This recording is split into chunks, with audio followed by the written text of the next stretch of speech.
The deaths of two brothers near a roadside drinking spot on a highway in the top end has shaken an Aboriginal community near Katherine. Under the federal intervention, alcohol is banned from the community to protect children, which means some of the community go drinking up on a busy highway. But the community says people addicted to alcohol need a safer place to drink while they work on long-term measures to prevent alcohol abuse. Tomorrow, people from Aboriginal communities around the Territory meet in Darwin to weigh into the wider debate on alcohol policy. Sarah Everingham reports.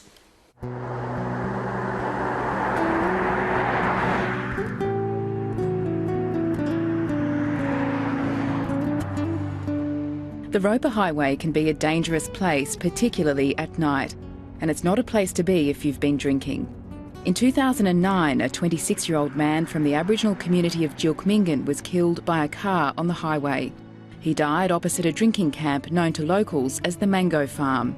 And this year, his brother died in similar circumstances on the same stretch of road at the same age of 26. Real hard for me, and I lost my boy. The deaths of two young fathers in 3 years had a deep impact on this small community of just 330 people.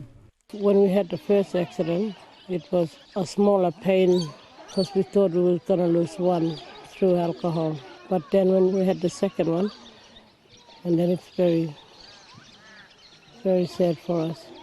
It's hard. Now both of their kids, his 5 kids and his 2 kids, they won't know who their dad was. Like, we can tell them stories of how wonderful their dad was, but yeah, it's not the same. People from Jilkmingan come to towns like Mataranka, south of Katherine, to buy grog. But because they can't drink takeaway alcohol here in town, and Jilkmingan is a dry community, drinkers used to come here to the Mango Farm, despite the obvious dangers. The Roper Highway is a highway, and obviously with people drinking along the highway, unfortunately, contribute to this particular death. The heartbreak has galvanised members of the local community to push for change, including the men's sister, 20-year-old youth worker Simone Baker. It's not worth losing your life just for grog. One of the community's first steps was tackling supply. At the time of this year's accident, the Mataranka Hotel already had voluntary restrictions on its alcohol sales, but drinkers were sidestepping the restrictions by driving a 150-kilometre round trip to the next pub in Larimar. So people still drunk or half shot that still drive down there and risk their lives, the people in the car, just to get more alcohol. In the face of resistance from some drinkers, the Jilkmingan Corporation launched a successful application for uniform restrictions in Mataranka and Larimar. Anecdotally speaking, that particular region now is having less incidents of drink driving and less incidents of violent offences. But the community is also asking the federal government to allow a drinking spot closer to Jilkmingan but away from the highway. The community sought the support of police who were satisfied Jilkmingan was also considering other measures to reduce harm. I looked at the residents drinking on Roper Highway to the residents drinking on a arterial road directly into the community. It was a better safety option for me to consider for their community, so I support them in that proposal. There's been a major debate about alcohol within the Northern Territory, and it heated up during this year's election campaign. But in this case, because of the federal intervention, it's up to the Commonwealth to decide. Jilkmingan's application was rejected by the Federal Minister for Indigenous Affairs, Jenny Macklin, who argues the community's plan needs to be more comprehensive.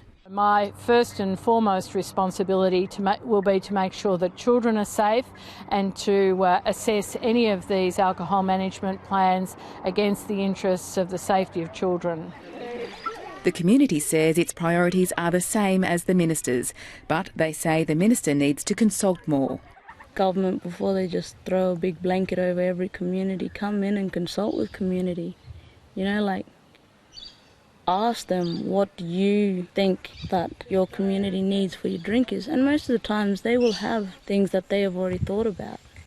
Jilkmingan's alcohol management plans will require more resources, including more police patrols to stop sly grog getting into the dry community.